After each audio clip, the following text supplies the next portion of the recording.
Hello,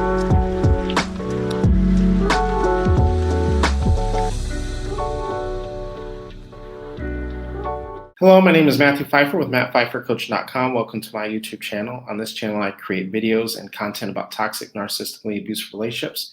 If you have a question that you want me to answer here on this channel, make sure you send it to justaskmatt at MattPfeifferCoach.com. Again, that is justaskmatt at MattPfeifferCoach.com. So make sure you keep that email 2 to 3 paragraphs max. Be very direct to the point of what your question actually is. If it's too long, if it's too lengthy, unfortunately, I will not be able to get to it.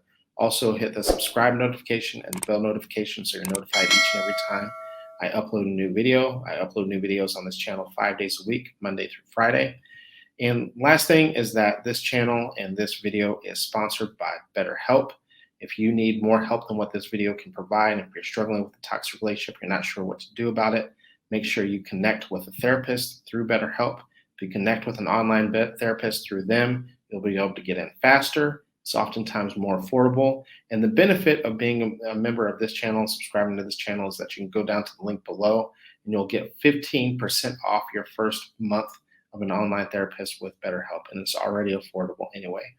With all that being said, let's get into today's topic. Today, we have a person who's struggling with a common issue with co-parenting with a narcissist, something that I'm actually surprised I haven't gotten this question on this channel yet, but this person is struggling with communicating via text with the narcissist. And so let's get into this topic. I know that there's a lot of people who struggle with this, and so hopefully it'll be helpful for a lot of people who are listening.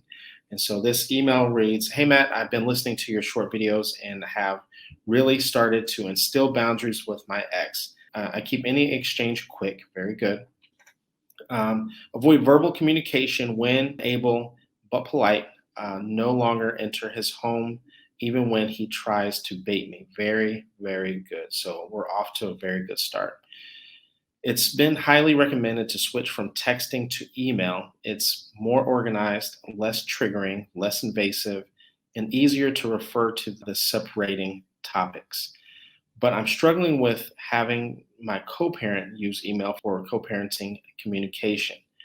So for those of you who are going through this, so before we go into this, I know her circumstances are slightly different, but if you're going through a divorce, it is imperative, absolutely imperative, that you put into the decree how you're going to communicate.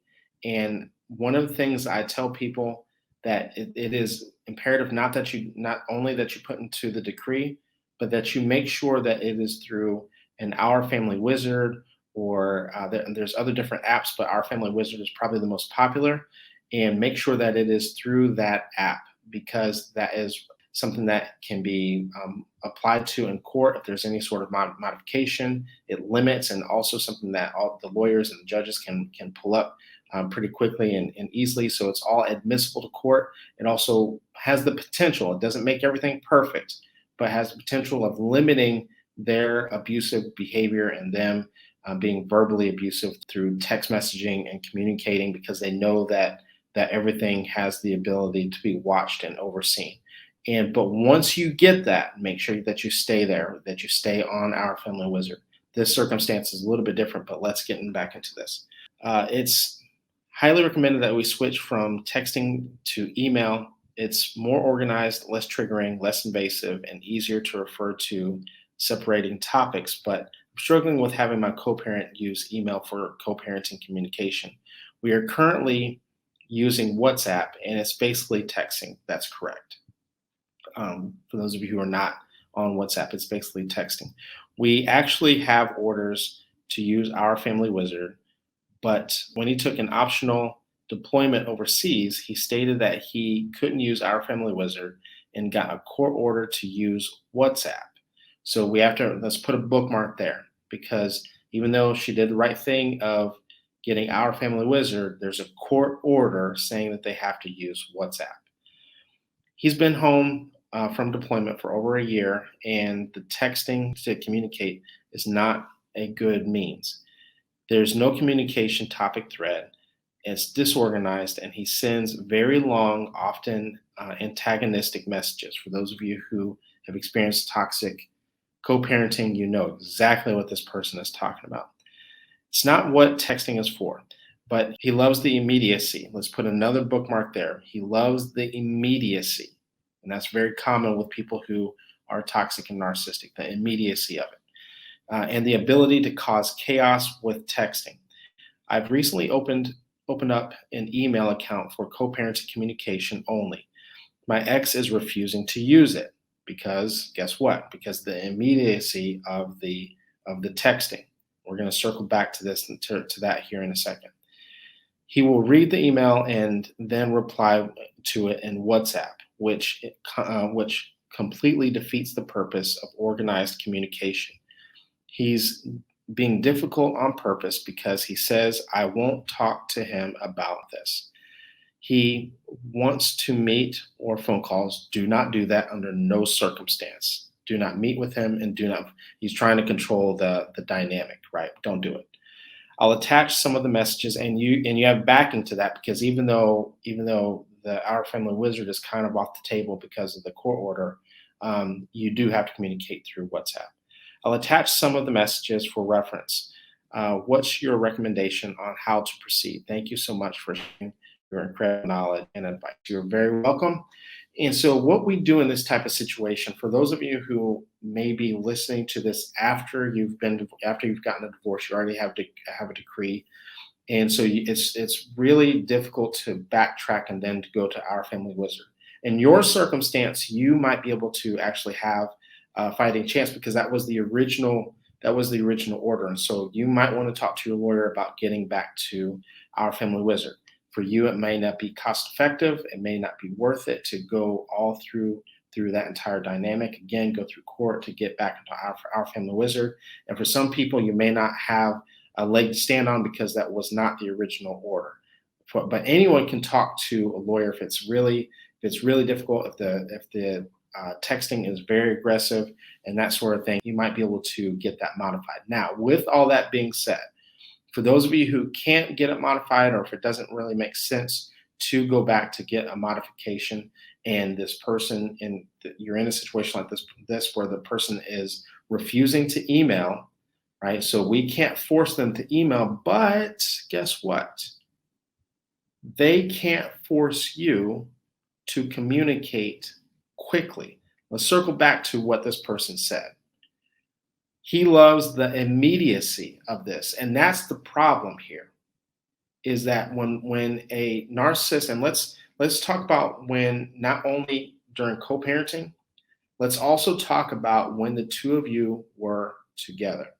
People who are toxic, people who are narcissistic, and let's talk about people who are manipulative, period. One of the things that they do is they create a sense of urgency. You got to respond to me within 5 minutes. What the fuck is taking you so long? And what happens is that people who struggle with codependency and people pleasing don't want the fight, don't want the conflict, and their fight or flight and their cortisol and their adrenaline goes through the roof, right? And you do anything, right? You're not even thinking properly. You're just doing anything to try to resolve things. Now that you're divorced, you don't have to do that anymore. And I get it, and I understand that for a lot of people, it's very triggering to even hear the text messaging sound, to even hear the phone ring and that sort of thing. Flip the phone over, turn the phone off. Take your time to respond. Now, with that being said, if it's not about the children, if they're asking you who you're fucking, who you're seeing, who you're dating, that deserves no response whatsoever.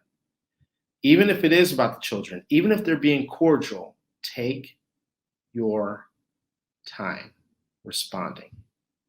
Slow down. We're doing this for two reasons. Not in a punishment towards them, but this lets this person know, and it also lets you know that this person does not have control anymore. And I get it. For a lot of people, as soon as I said that, your immediate response and your immediate thought was, but then they're going to get pissed off. Let them. They're allowed to be mad. It is not your responsibility to soothe their anger. Not only that, but guess what? However long you're with the narcissist, you did everything within your power to soothe their anger. Guess what? It didn't work, and neither will this. The only thing that's going to happen if you try to continuously soothe their anger is that you are going to let down your guard, let down your boundaries. They're going to continue to push your buttons. You're going to continuously go into a panic, and it's only going to frustrate you even further. And the likelihood of you eventually saying or doing something that's outside of your character begins to go up dramatically. And if and when you end up back in court, they will use it and weaponize it against you. So take your time. Even if it deserves a response, even if it is about the kids, you can take your time. Even if you take a couple of hours, guess what? It doesn't matter. If you're at work, wait till you're done with work. Wait till you're done with your task. Wait till you're done. And if you have gone through a panic, even if you're not doing anything, take your time. Even if you're not triggered with a text or anything, take your time. Again, why do I say take your time even if you're not triggered? The reason why I say that is because what happens is that even if you're not triggered, even if you respond immediate, then guess what? They might say something right then to try to get you to step outside of your character. Take your time every single time. Take your time. The other part to this has nothing to do with them. It has everything to do with you learning how to trust yourself, learning that this is a boundary for you. And as your system starts to learn that you can trust yourself again, and that you can protect yourself, you're going to notice that you're going to have less frequent triggering situations. The other thing I would say, the same way that he's refusing to email, you refuse to pick up the phone and you refuse to talk in person. Yeah, on paper, as it stands right now, right? What talking on WhatsApp is better than not better. That's what the court order says. So abide by the court order. So you don't have to talk to him in person, the same way that he doesn't have to talk to you on Our Family Wizard. If this becomes a dramatic issue, if it continues to escalate, again, talk to your lawyer about going back to the original order now that he is back. Thank you very much for writing in. Anyone else who has a question, make sure you send it to justaskmatt@mattpfeiffercoaching.com. Again, that is justaskmatt@mattpfeiffercoaching.com. Just keep the email 2 to 3 paragraphs max. Be very direct and to the point of what your question actually is. If it's too long, if it's too lengthy, unfortunately, I will not be able to get to it. Also, if you need more help outside of what this video can provide, make sure you connect with an online therapist through BetterHelp. If you go down to the link down below, you'll get 15% off your first month of online therapy, and it's already affordable, so take full advantage of it. So thank you guys very much, and I will see you in the next video.